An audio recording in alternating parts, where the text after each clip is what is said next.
Guys, Comic Boom here too. I'm all excited. I get to review the top 10 worst DC comics of 2022. I have to tell you guys, this was I had a lot of fun putting this list together, and it was actually challenging because it was easy establishing a pile of bad DC comics for 2022, but it was hard to narrow it down to only 10. Now, to be clear, I'm a DC optimist, and I did my list of top 10. The problem with DC Comics, and well, I guess you could say this is sort of an overhanded compliment or an underhanded insult or an underhanded compliment. I don't know whatever. The bottom line is that the best DC comics were really good, and the bad DC comics were really bad, and there wasn't really a lot of mediocre comics in the middle. So the reason why I think that a lot of DC readers, at least in my anecdotal evidence at my local shop and myself and just my general feeling of watching people online, is that overall DC feels like it's had a rough year and that it's coming out of a rough year with a bright 2023 looking ahead. But it's coming out of a rough 2022 primarily because of a lot of disappointments. Whether it's with Dark Crisis or War for Earth 3 or Trial of the Amazons.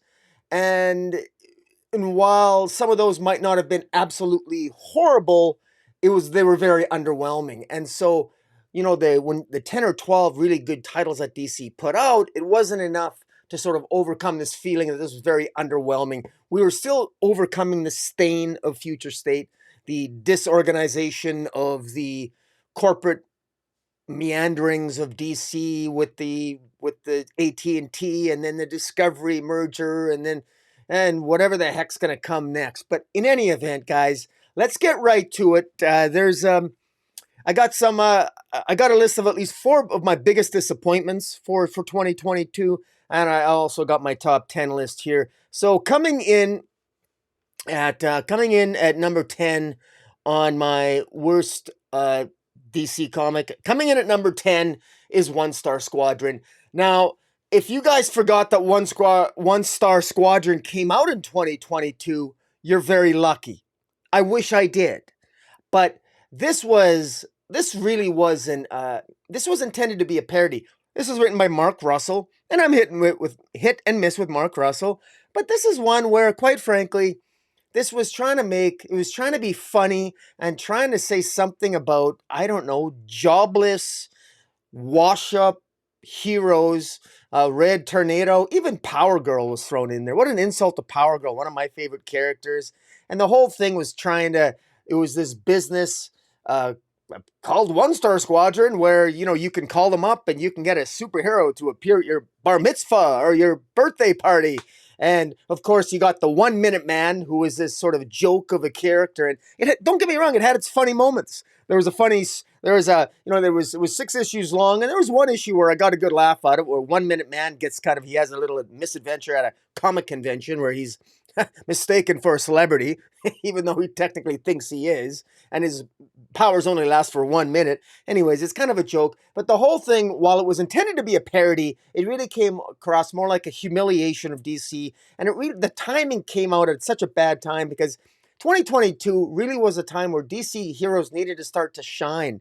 They needed to get better from the 2021 and 2020, and they weren't. And it was just another sort of nail in the coffin. And we were given another reason with One Star Squadron to look down on DC heroes, even though it was meant to be a parody and meant to poke fun at them. Well, it also tried to be serious and say something about integrity and homelessness and being a hero and doing the right thing at the end, despite the fact that your life is a shithole mess. Nah. It just came across as depressing. Let's put it this way. Mark Russell with the One Star Squadron. I think he'd give Tom King a run for his money when Tom King is at his worst. And I'm even a Tom King fan. But in any event, when people talk about Tom King putting it down heroes, well, why does Mark Russell get away with it just because he's doing a parody? Come on. Whatever. Coming in at I'm going to get rid of this. Now, coming in at number 9, Future State Gotham. Now, I wish I could tell you exactly what Future State Gotham was about, but the problem was that when I tried to sit down and read it, it was a black and white comic, and it was like DC was experimenting with Future State Gotham. It was like they were trying to do something where they were introducing like manga black and white, and it just didn't really seem to work very well.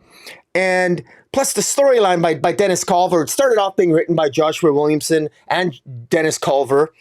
And then just Dennis Culver carried on the writing chores as Joshua Williamson went to write, he had a lot on his plate in 2022, which we'll get to. But in any event, Future State Gotham was a bungled storyline. It was hard to follow. It involved, it felt like every single issue there was another person claiming to be Batman in this Future State Gotham. Future State Gotham was a storyline that went nowhere. It was disappointing. People wanted it to go away. For some reason, DC wouldn't cancel this title. I know of no one that bought it. I know no one who ever commented on the videos. I review every week, Jason and I, on my DC Comics Weekly review show, along with which also is simultaneously put on the Comic Source podcast, Jason's Comic Source podcast. We review pretty much every DC comic. Every time we reviewed Future State Gotham, our reviews generally sounded something akin to, well, there's a story here somewhere. Unfortunately, we're just not really all that interested in it, but it's got some good ideas. And the thing is, it had some good ideas, but the bottom line is, it was stuck in a Future State Gotham that doesn't exist, with a bunch of people claiming to be Batman and fighting each other, and you never really got to know the people of Gotham. It never really seemed to have a purpose, a point, a direction, anything. It was in fact, because of that, a painful read. I didn't like the art. It was hard to distinguish between the various Batman, the various characters. I consider it an abject failure. And it could have been higher on my list, but I put it in at number 9 because I do think Dennis Culver is a writer that the only reason Future State Gotham had any sort of hope was that Dennis Culver, there was a story there.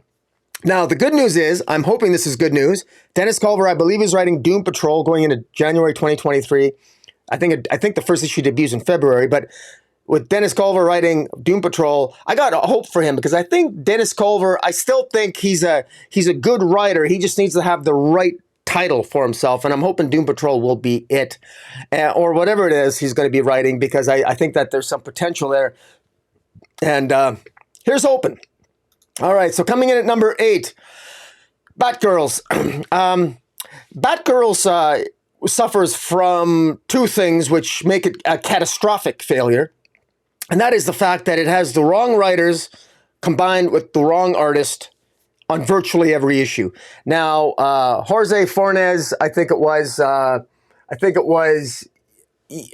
him, and it was, or was it? I can't even remember the art. It was Becky Cloonan and Michael W. Conrad taking on Batgirls, and then the artist who is. I'm trying to remember exactly who the artist was, but I think it was Jorge Corona. Corona. I mean, how can I forget that name? Corona. I drink so much of Corona. In any event, his art, he's got a very he draws adults like they look like children. Anyways, he drew the Batgirls. Batgirls got off on the wrong foot right from the beginning. Michael W. Conrad said in an interview that Stephanie and then Cassandra were like 12 or 13 years old, or like they're around 14. But if they're 14 years old, then I guess Tim Drake, before he discovered that he was gay, he was dating her. So then I guess that would make him guilty of statutory rape. I mean, there was all kinds of like bad publicity there, bad tweets, not really thought through. So they draw Corona, the artist on Batgirls, draws Cassandra Cain and Stephanie Brown as if they look like little girls, but then they're going after a serial killer, and there's serial killers, so there's a disturbing connection between these young girls going after a serial killer. The art didn't fit the narrative. It was a terrible combination of writer and artist. They've since changed the artist lately in the last few months on Batgirls, thank God. It's getting a little better now, finally, at the end of the year here, going into 2023. We got a Lady Shiva shows up along with Cluemaster being the father of Stephanie Brown, and Lady Shiva being the mother of Cassandra Cain. So it's getting better, but you can't remove the stench of how bad Batgirls was in 2022. You just can't, and that's just the way it is, unfortunately. But here's looking to a better 2023. All right, coming in at number 7. Dark Justice, Dark Crisis Young Justice. It was dark though. Man, Megan Fitzmartin here, writing Dark Crisis Young Justice. This series was so bad, but if you ever, being somebody who was a huge fan of, I was a huge fan of Young Justice, moving forward, from the 1990s there, I love the series, and it was a lot of fun, and I look back fondly on it.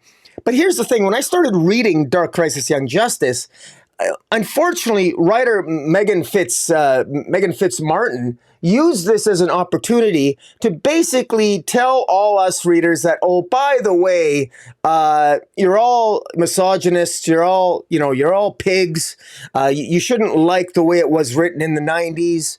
She speaks breaking it felt like they were breaking the fourth wall. All the characters were scolding each other. It made me feel like a bad person for liking who the Young Justice was. This was the DC. This was the writer, whether she intended to or not, basically spitting on Young Justice fans. The story was terrible.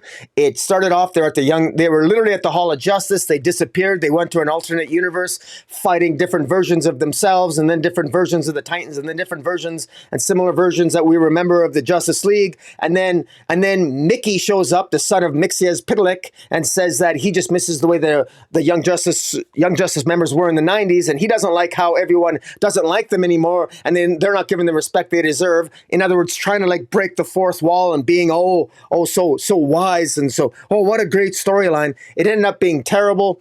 It reminded me of how much we've lost in comic books, and how much current writers really, so many of them especially, that don't have any connection to the source material, who haven't done their homework.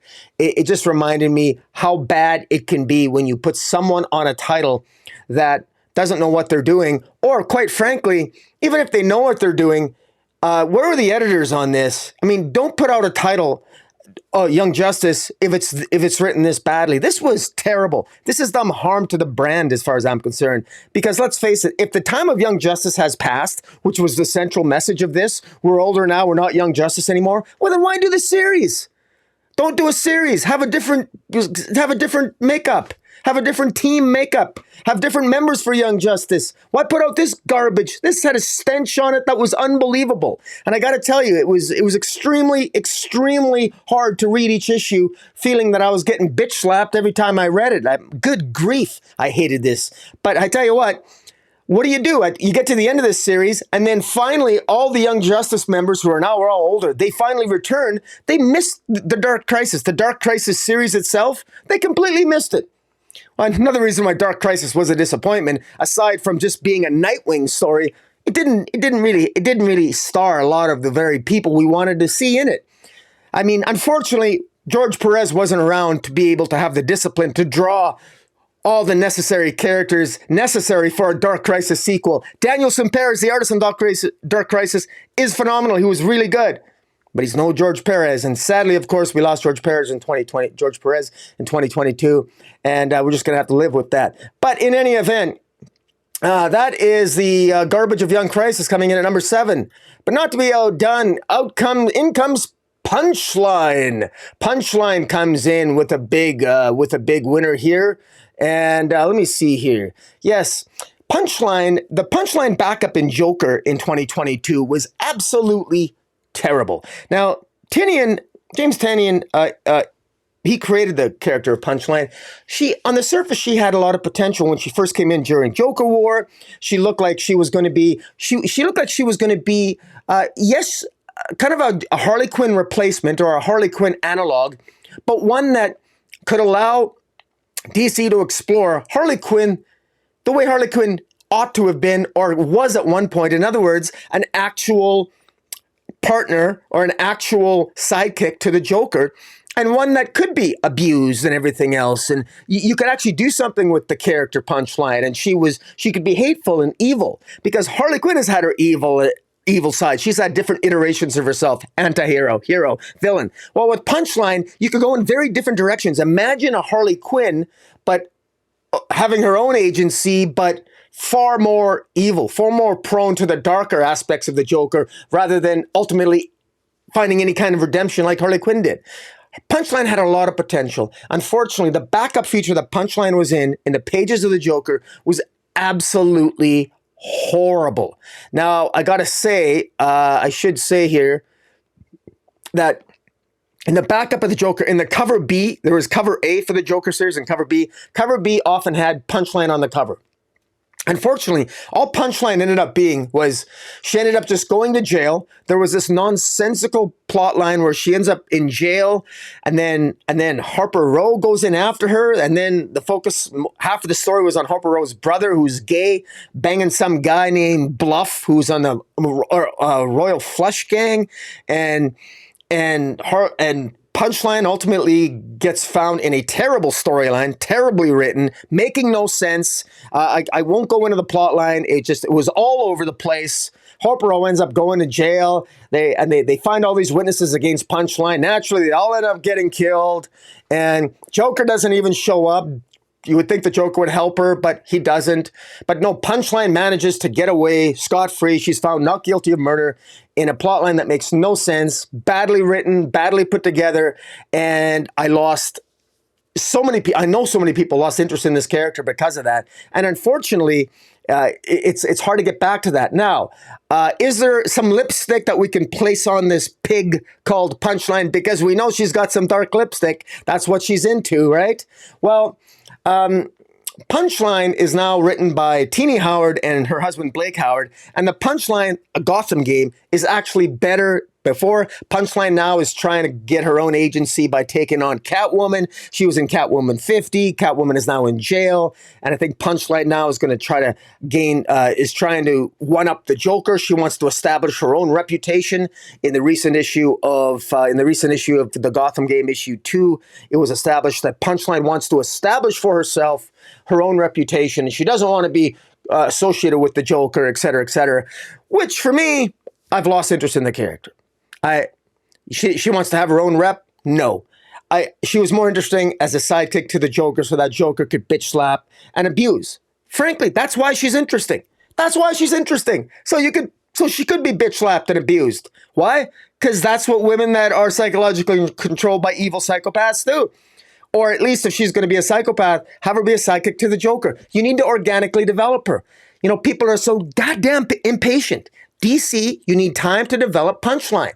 Throwing her out on her own, actually trying to feed us this horse shit that she can take on Catwoman, take on Batman, take on Eco, take on, all these other characters, take on Nightwing, etc. Bullshit. She can't. You need to develop the character. But they didn't get that. Instead, we got a really, really badly written storyline of forced storytelling that was an abysmal, abject failure, and one of the worst, coming in at number 6 of the worst of 2022. All right, coming in at number 5, we have, coming in at number 5, Wonder Girl. And what a disappointment. Oh my God. I got to tell you guys, I could do a separate video. Wonder Woman, and by the way, there's, I was, actually, did I skip one here? No, I didn't. I might have put her out of rank, but no, she's number 5 here. Wonder Girl here, along with all the other Amazons in 2022, this was the worst year for Wonder Woman storytelling, with the exception of Wonder Woman Historia.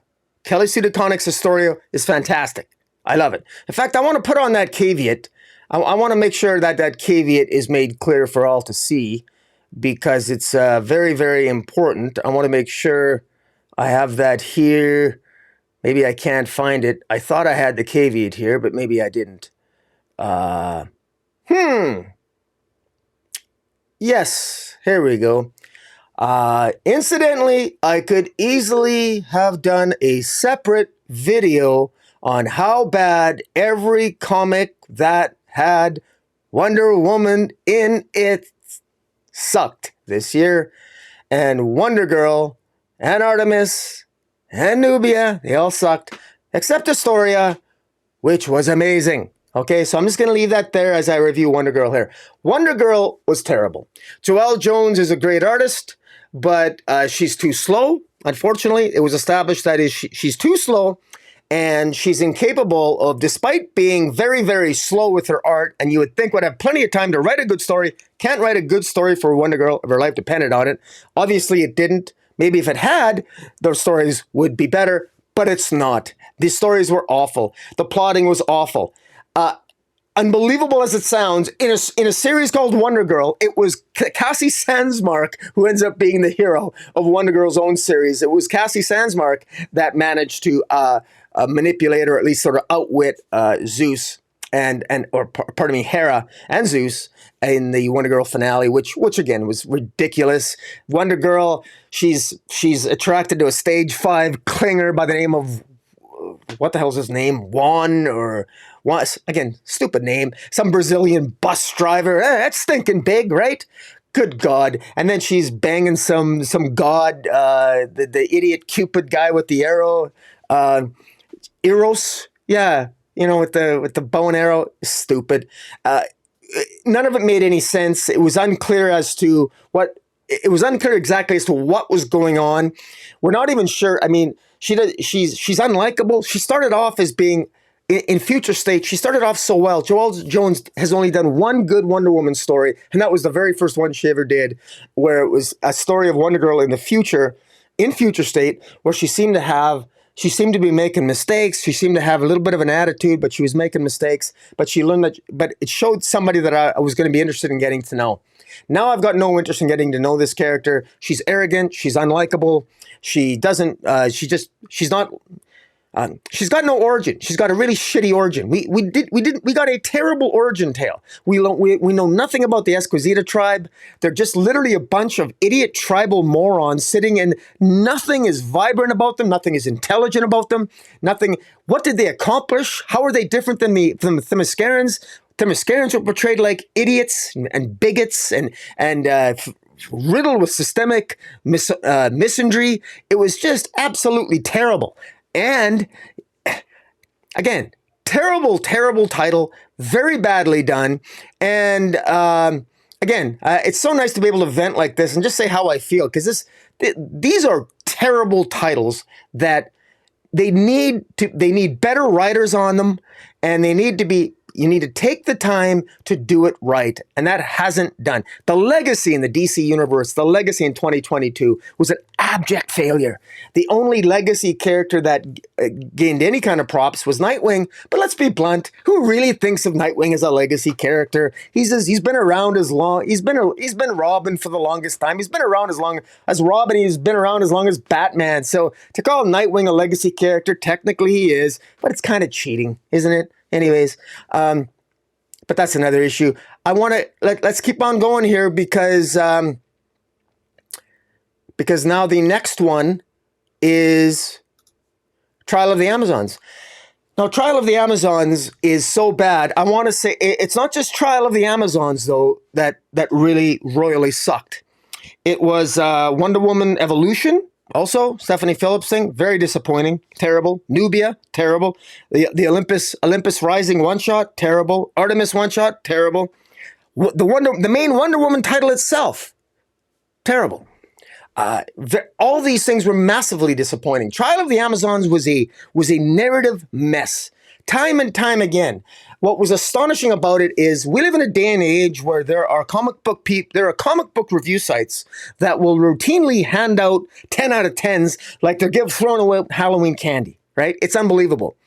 Even those sites were giving the individual issues of Trial of the Amazons low scores because of how bad they were written. The narrative was hard. It's not that the narrative was hard to follow. It was just terrible. There was inconsistencies. The rules of Trial of the Amazons. It wasn't really much of a trial.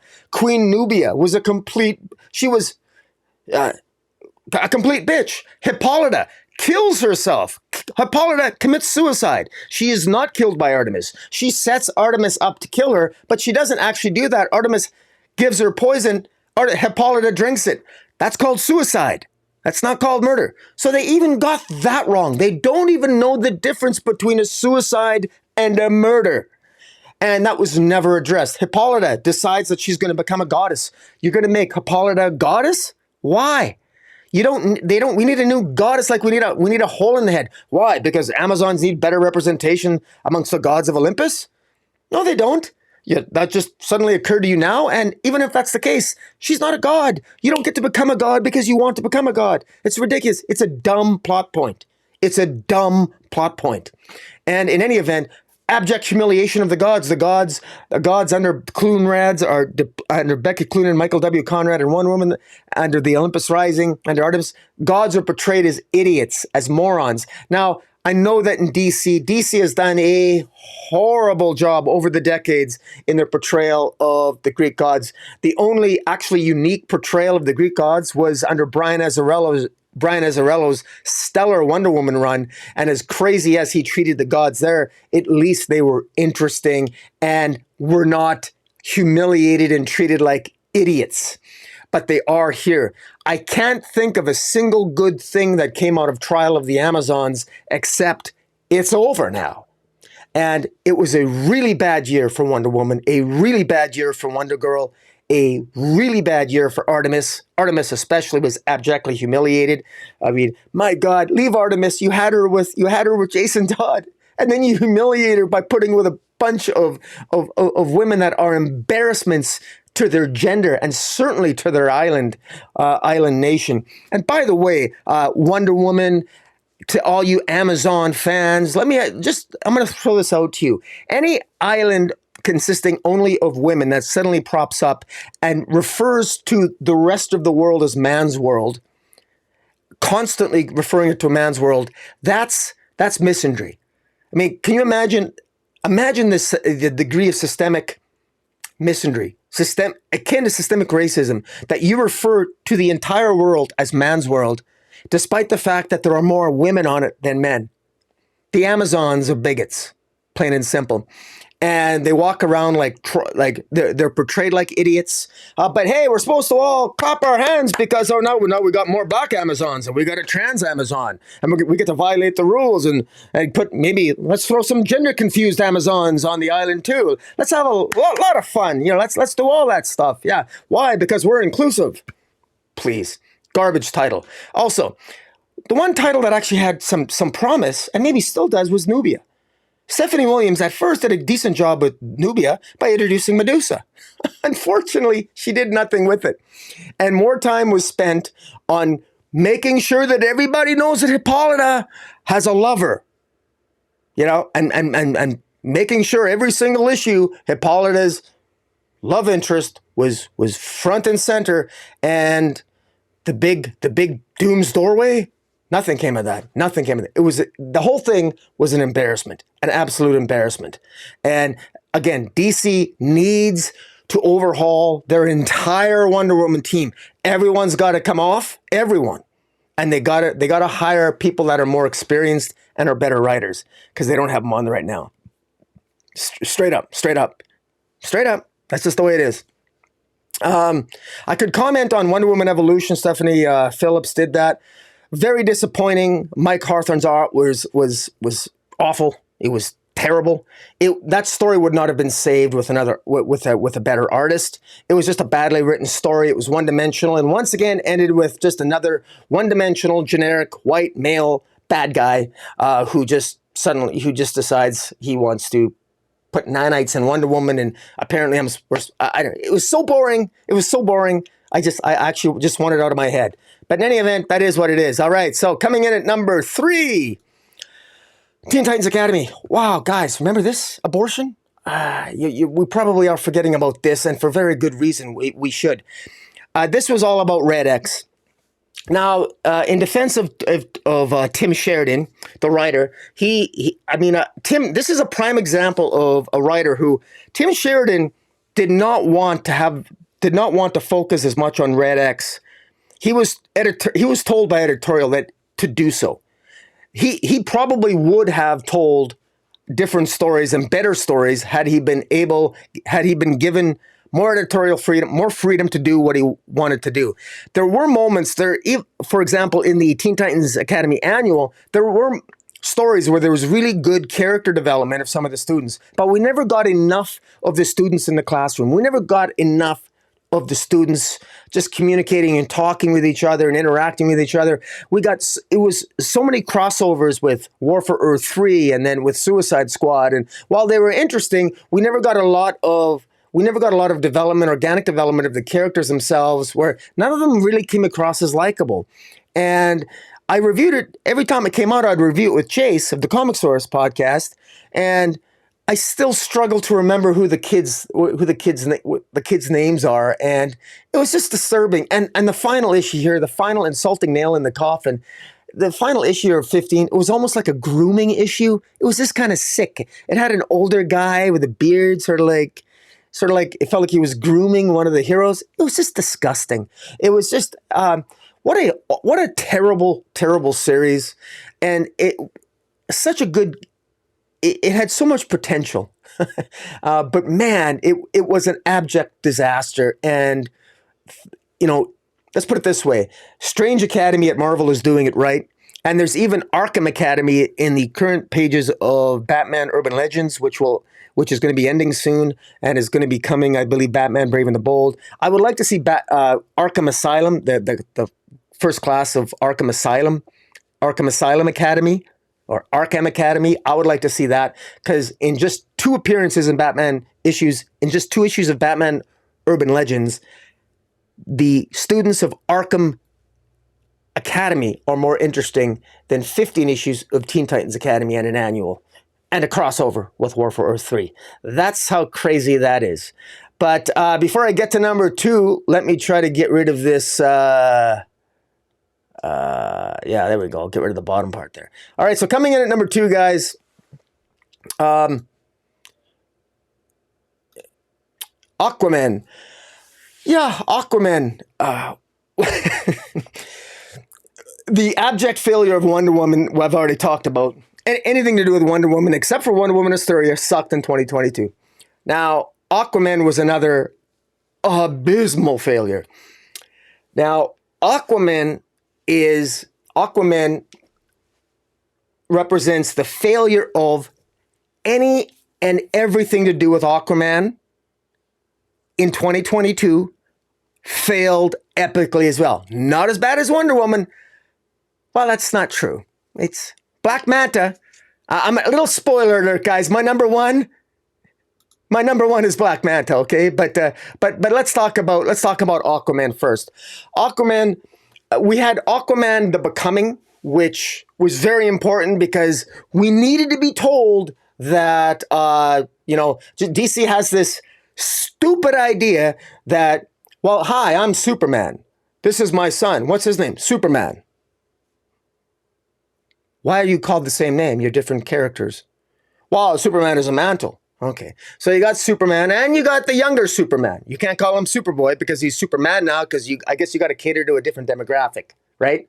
And of course you can cater to other demographics as well. How? By changing the sexual orientation. So that's one thing that Superman slash Superman, really Superboy, and Aquaman slash really super Aqua Boy. That's what this is. Jackson Hyde, who is the son of Black Manta, the worst title of 2022. But Jackson Hyde in Aquaman: The Becoming, was that tale was him sort of finding his own feet, trying to find his way, and really it established that he's got a disgruntled and a dysfunctional relationship with his mom and his sister. But it was tolerable. It actually wasn't bad. And Aquaman: The Becoming, you'll note, is not on my list. Aquaman: The Becoming, I thought was, it was okay. It was okay. And it was well drawn. It was okay.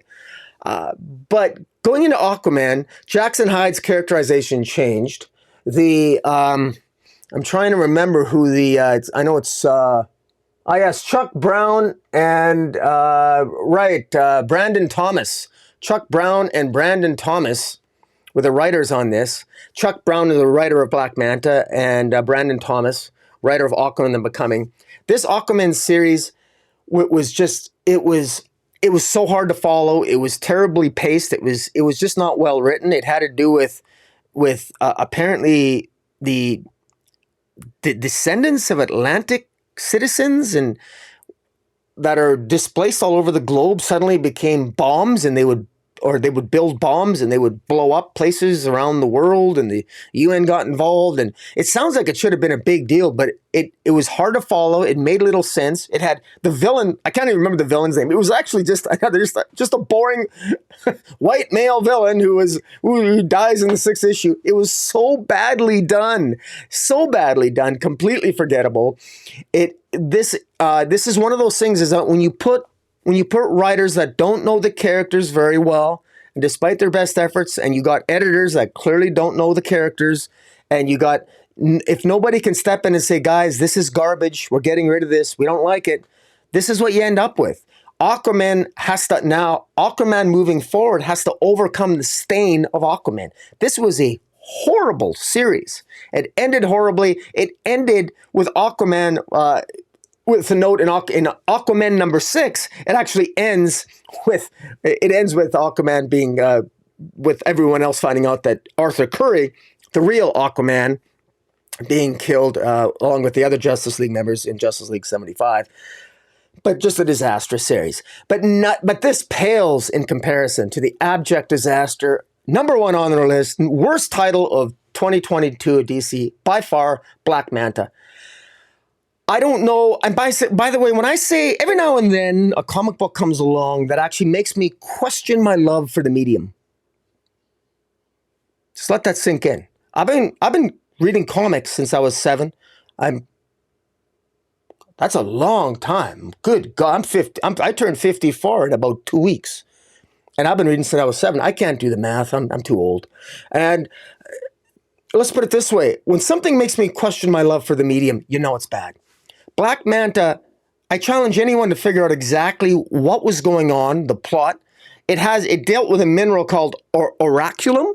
I'm not even saying the only reason I'm probably mispronouncing that.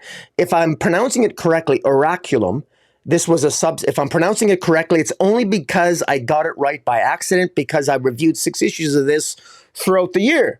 Or rather, the 6th issue came out near the beginning of 2022. So it just got in time to get on this worst list. And hey, it was related to Aquaman. Again, prelude to Aquaman. I got to tell you, well, how does this relate to Aquaman? I got no idea. But the villain's name was Devil Ray, and Devil Ray was his motivation for wanting to kill Black Manta. Again,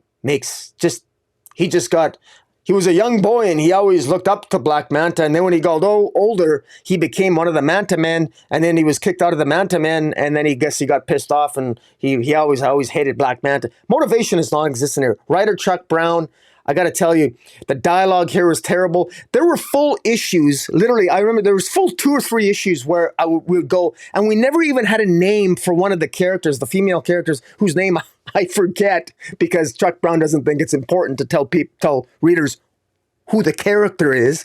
Give the character a name. Newsflash. I don't know. I haven't written a comic book in my life, and I just assume that's one of the things you want to do when you write a comic, is give the characters names and have the courtesy of letting the readers know who the characters are in a timely manner. But the art here was horrendous. This art was so bad. Backgrounds were absolutely non-existent. Background was non-existent. There were times I wasn't even sure, are they on water? Are they on land? The monsters that were drawn were like, who's that? What's that? Even the Amazon showed up here. I don't even know why. This thing was a narrative mess. Now, I will throw writer Chuck Brown on this a bone and say, well, he must have been misled because of editorial mismanagement or something. Because DC, I got to tell you, the editors, I could go through the list. There's one editor in particular that I really should name, because when you're this bad, you deserve to be called out on it. He was a central editor who was part of both Trial of the Amazons. Well, in fact, that claim to fame right there. If you're an editor in charge of that, you should be fired. Point blank.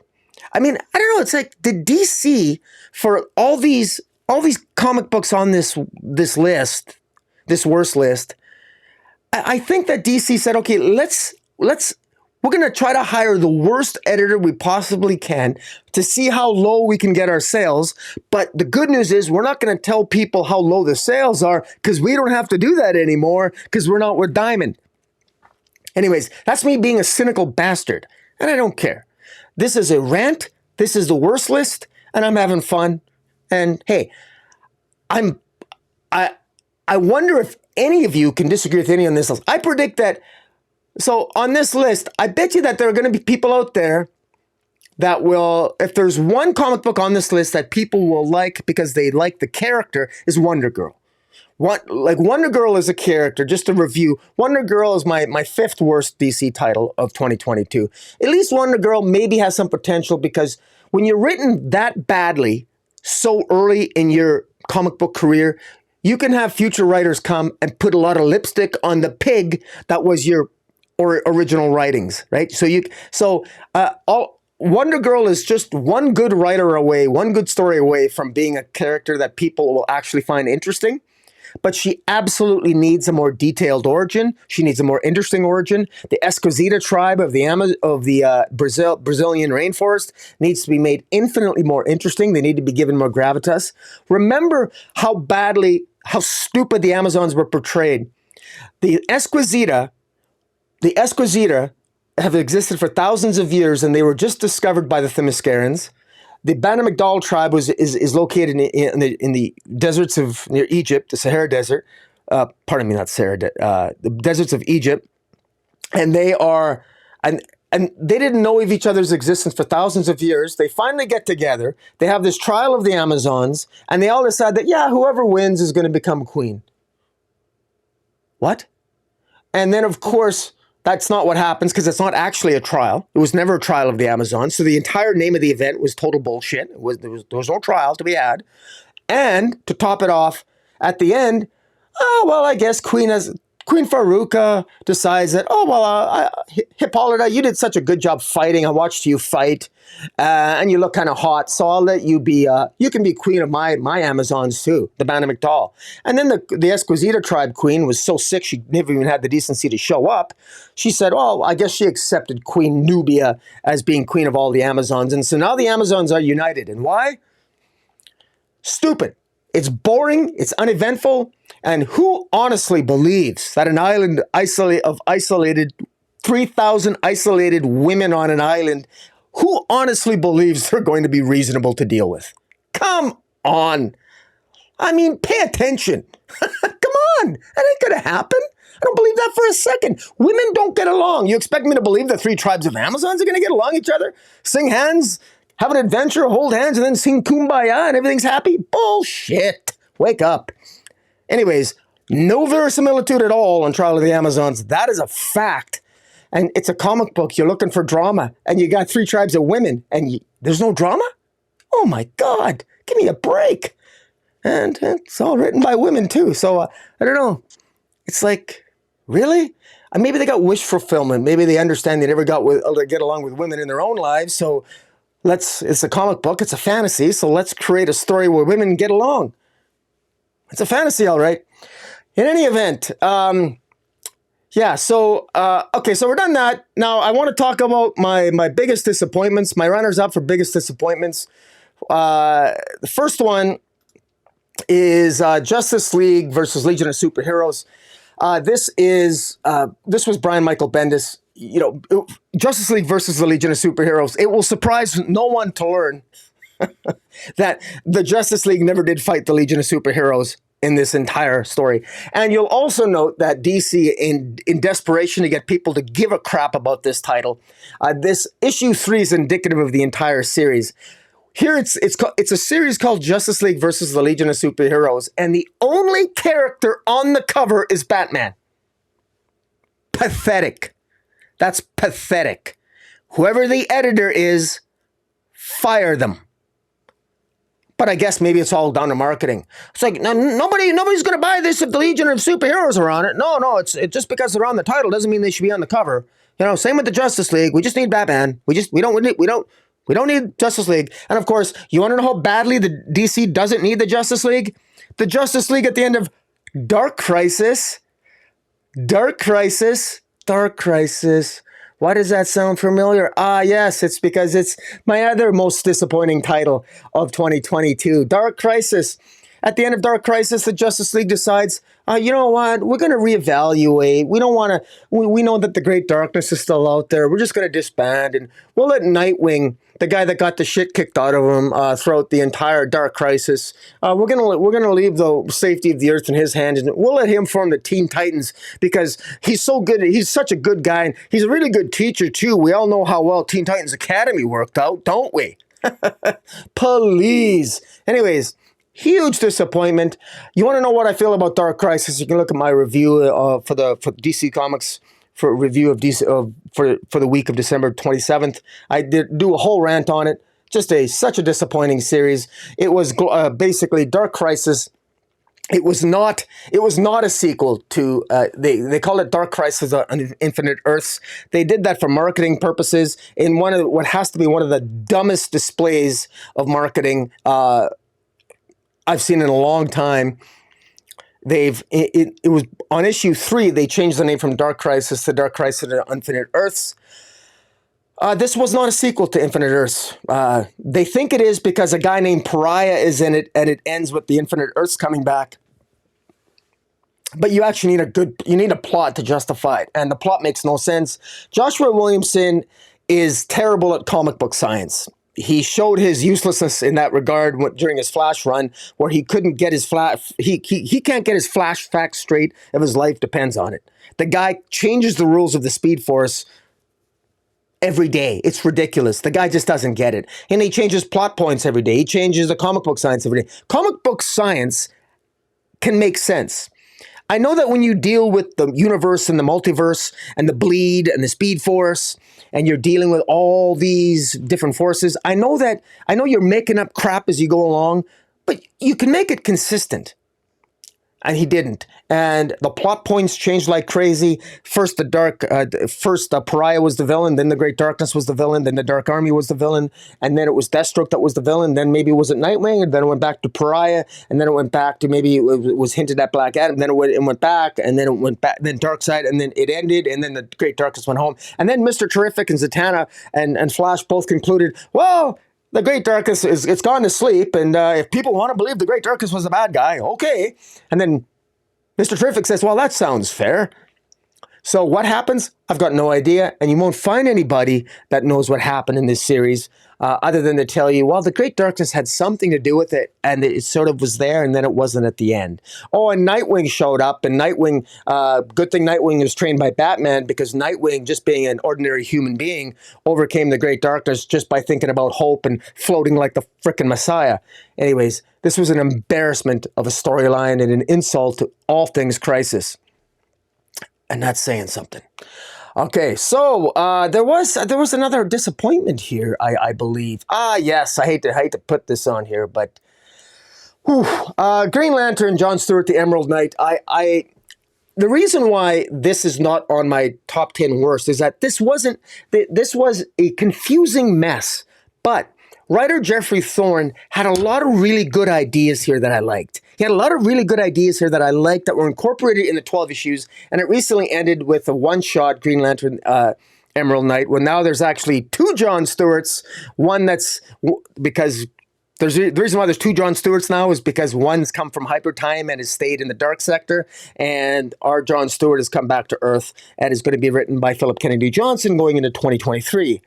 That's a really pathetic oversimplification of this very, very convoluted storyline. But a lot happened, and I took notes and notes after reading every issue, reviewing it with Jace on this, and I got to tell you that I did get something out of it, and I want to give Jeffrey Thorne props for effort. Unfortunately, the story, he tried to bite off too much. He bit off more than he could chew, and he was dealing with too many moving parts.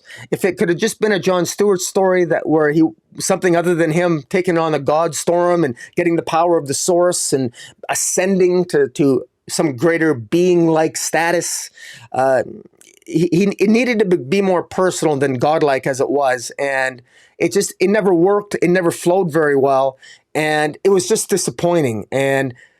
And despite the fact that I do give him props for the effort, it felt ultimately underwhelming at the end. Although I will say now, for John Stewart fans who obviously you never turned up and bought this comic because its sales were very low, I get that anecdotally because again, DC does not on Diamond; it doesn't go through Diamond anymore. But the bottom line here is that Xanshi is back, the planet that John Stewart had a role in unintentionally destroying, and. And one of the John Stewarts is going to now start looking for his wife in the dark sector of all places, maybe trying to find her through hyper time. But in any event, guys, I know I covered a lot there. I know that really is a lot. I apologize, but because there's so much that I could have could deal with. I'm trying to get rid of some of these. There we go. So that's it, guys. Overall, I really be curious to know what your thoughts are on the best, on the worst, the best and the worst in 2022 for DC. I was, it's funny, reviewing comic books every week and reading anywhere from 10 to 18 DC comic books every week and reviewing them, I got a sense that I enjoyed the experience. And even the bad titles, even the ones that were really bad, like in particular, reading anything with Wonder Woman in 2022, as bad as it was, I mean, especially in the pages of Wonder Woman, her vile milk drinkers. By the way, if you're wondering why Wonder Woman herself is not on the list, I figured since I had Trial of the Amazons and Wonder Girl on there, why make it a trifecta? Wonder Woman was terrible, but there was some one-shot, there were some issues of Wonder Woman that were kind of fun, were kind of fun in all the wrong ways, but nonetheless were hokey more than terrible. And so I won't put Wonder Woman on there. And frankly, there are other ones simply more terrible. But in any event, I love Wonder Woman. And I got statues of Wonder Woman. I kind of got her all over the place here in my loft. And for once, I would really like to see a really good Wonder Woman story. But fortunately, again, kudos to Kelly Sue DeConnick on Historia. That's amazing. It's beautiful. Kudos to Phil Jimenez. Kudos to who did Volume 1, the art. Kudos to Nicola Scott, who did Volume 3. Kudos to Gene Ha, who did Book 2 of Wonder Woman Historia. Because that was at least tolerable. But guys, tell me what you think. And yeah. And until next time, guys, thanks for watching and sayonara.